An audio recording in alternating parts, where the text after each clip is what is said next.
வாஸ்தவமாக இந்த லோகத்தில் உண்மையான மகான் யாருன்னு சொல்லலாம்னாக்கு சாஸ்திரத்தில் சொன்னால்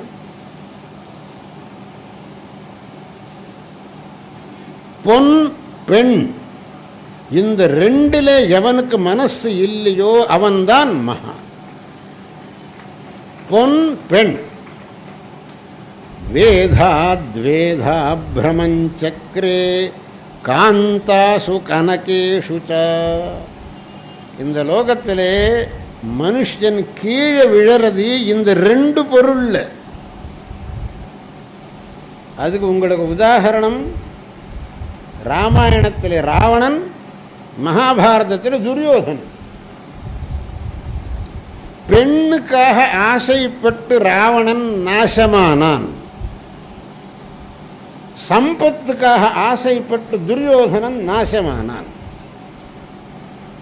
இந்த ரெண்டிலையும் எவனுக்கு மனசு போகிறதில்லையோ அவன் சாட்சாத் பரமாத்மஸ்வரூபந்தான். வேதாத்வேதா பிரமஞ்சக்ரே காந்தாசு கனகேஷு ச தாசு தேஷ்வப்யனாசக்தः சாக்ஷாத் பர்கோ நராகிருதி. இந்த ரெண்டிலையும் எவனுக்கு ஆசை இல்லையோ அவன் உண்மையான மகான். மனுஷன் கீழே போகிறது இந்த ரெண்டு நாள் தான். அதனால நாம் எப்பவும் கூட நம்ம மனசில் இந்த மாதிரி விஷயத்திலே எந்த விதமான ஒரு ஆசை உண்டாகாதுக்கு பண்ணிக்கணும்.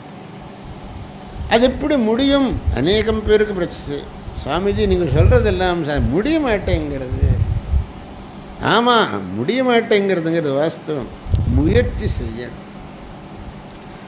முயற்சி செஞ்சால் முடியாதது ஒன்றும் இல்லை.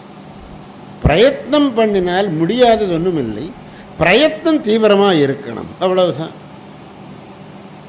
பகவத்பாதாள் அநேக இடங்களில் அநேக விதமாக இந்த விஷயத்திலே நமக்கு பிரபோதம் பண்ணியிருக்கார். இதுக்காக நான் இதை பார்த்து மோகப்பட வேண்டியது ஒன்றும் இல்லை அப்படின்னு திரும்ப திரும்ப பாவிச்சுக்கோ. இதில் உனக்கு மோகம் வராது. பணம் சம்பாதிக்கிறேங்கிற, எவ்வளவு பணம் சம்பாதிப்பாய்? சம்பாதிச்சு என்ன பண்ணுவாய்? பணம் சம்பாதிக்கிறதுலே என் அலம்புத்தி யாருக்காவது வரதோ? போரும் அப்படின்னு சொல்லி யாருக்கும் வராது. ஏகோ வஷ்டி சதம் சதி தசசதம் லக்ஷம் சஹசிராதிபः லக்ஷே சஹ க்ஷிதிபாலதாம் க்ஷிதிபதிர்வித்தே சதாம் வாஞ்சது. 10 ரூபாய் இருக்கிற போது 100 கிடைச்சா போரும்னு தோணும். 100 கிடைச்ச போது 1000 கிடைச்சா போரும்னு தோணும். 1000 கிடைச்ச போது 10,000, 10,000 கிடைச்சா லட்சம், லட்சம் கிடைச்சா கோடி, கோடி கிடைச்சா இன்னும் அதுக்கு மேலே. அதனால பணத்தில் திருப்திங்கிறது யாருக்கும் இருக்காது. ஆனால் அவ்வளவு சம்பாதிச்சு பண்ண போகிறது என்ன? என்ன ஒரு பெரிய கோடீஸ்வரன் ஆனாலும் ஒரு அதி ஏழையானாலும் அவ சாப்பிட்ற அளவு ஒன்று தானே. கோடீஸ்வரன் தங்க கட்டிகளை சாப்பிடுவானா? அவங்ககிட்ட தங்க கட்டிகள் இருக்குன்னு அதையும் சாப்பிடுவானா? இல்லை இந்த ஏழையானவன் மண்ணை சாப்பிடுவானா? அவனும் சாதம்தான் சாப்பிடுவான், இவனும் இவ்வளவு சாதம்தான் சாப்பிடுவான். அப்போ அவ்வளவெல்லாம் சேர்த்து வச்சு என்ன பிரயோஜனம்? சிலவா பணத்தை சேர்த்து வைப்பா, தான் அனுபவிக்கவும் மாட்டான், பிரத்தியானவனுக்கு தானமும் பண்ண மாட்டான். அவளை நாம் என்னான்னு சொல்றது? அவன் ஆஸ்திகனா நாஸ்திகனா?